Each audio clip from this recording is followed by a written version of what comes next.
In the past, intense personal scrutiny was usually reserved for politicians and celebrities, as well as members for strict dogmatic organizations like left-wing activists or religious sects. Through social media and the subsequent selfie movement, we are all in the limelight.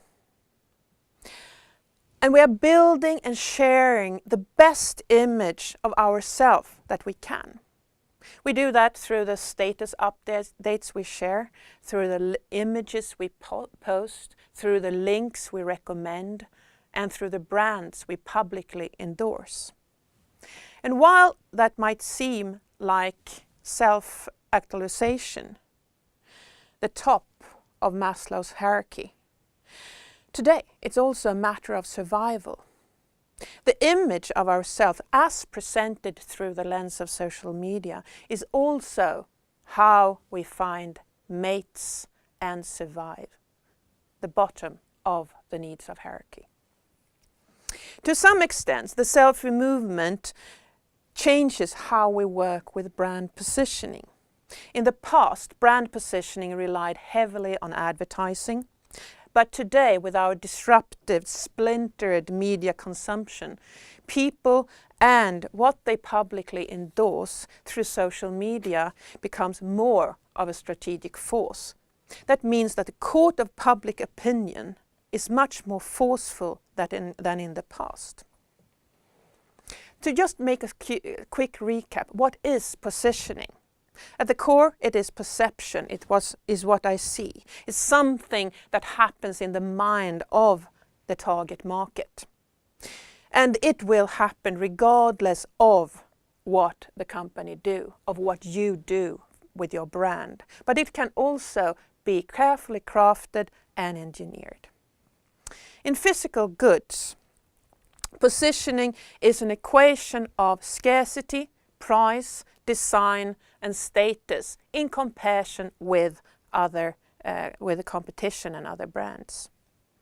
Physical mass market goods are cheap, everywhere, often uninterestingly designed, and gives no status or even subtracts status. Think about throwaway phones, store brands, and low-interest product like toilet paper. Physical premium products are scarce, expensive, beautifully crafted, and give their owners status as a core and main feature of the brand. Think of German cars, Italian fashion, French wine, Belgian chocolates, and Apple products. But in the digital world, this is turned around on its head.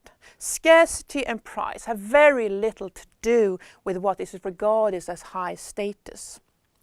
Here, intangible values outcompete the tangible values. And they can be knowledge or being in the know.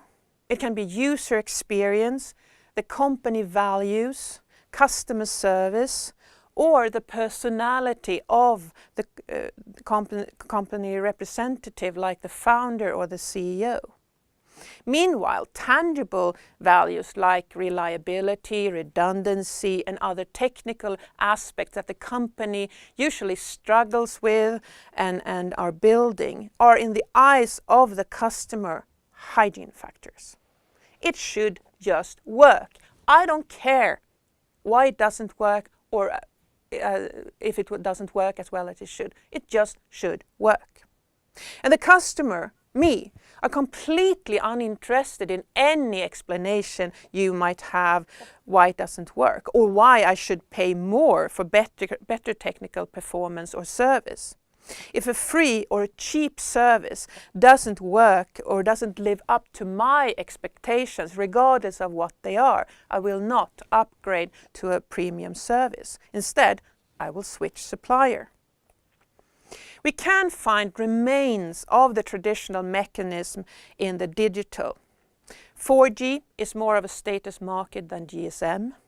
An iPad at a coffee shop says that you have disposable income and are a bit in the know. While if you sit there with a clunky PC, you're either a corporate slave or unemployed. While price is a status factor when it comes to hardware, that is not necessarily so when it comes to online services. A Gmail address says that you are a digital native. A Yahoo email address says that you're probably middle-aged. A Hotmail address says that you're probably born in the 90s. An ISP email address says that you're completely clueless unless you work there. And an AOL email address says you're probably close to dead. And all these free services are free services, and yet they tell a very clear story about who you are.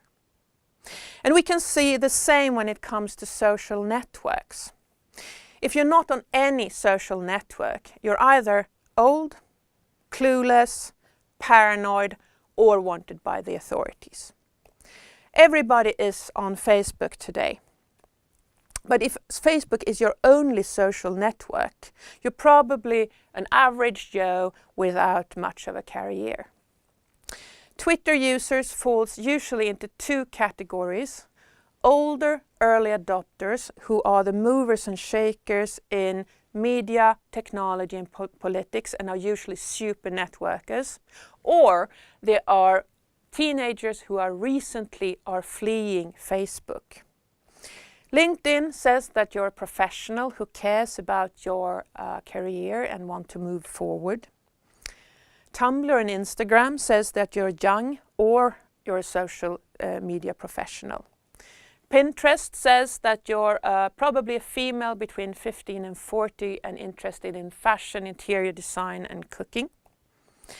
If you're an active Google Plus user, you're probably male between 30 and 40 and living in India or the US. And if you're a member of niche services like app.net, Behance, Dribbble, GitHub or AngelList, we know what your interests are, and also that you're an ambitional professional who wants to hook up with like-minded persons. The services you use or not use also tell a clear story. We see that love brands like Gmail, Dropbox and Evernote and WordPress are spreading virally, regardless if they're free or premium. In fact, some people pay not because they have to, but that they are so in love with the brand and the service that they want to support them. Evernote being a primary example of this.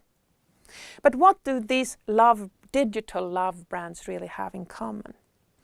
Well, they are simple to use and are focused on a great user experience.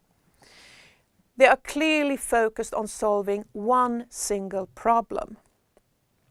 They have a strong focus on collaboration and sharing.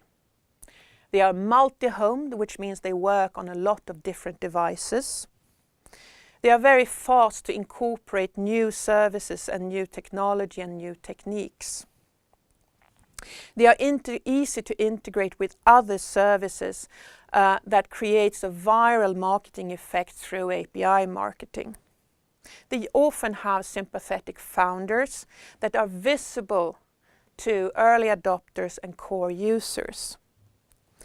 They have an emphasis on values and ethics, from don't be evil to data portability and views on patents. It's also interesting to see that companies who are loved for their digital products, from Apple to Dropbox to Netflix to Amazon, are very focused on one or a few products or services. Meanwhile, only Google managed to make a multi-service business work.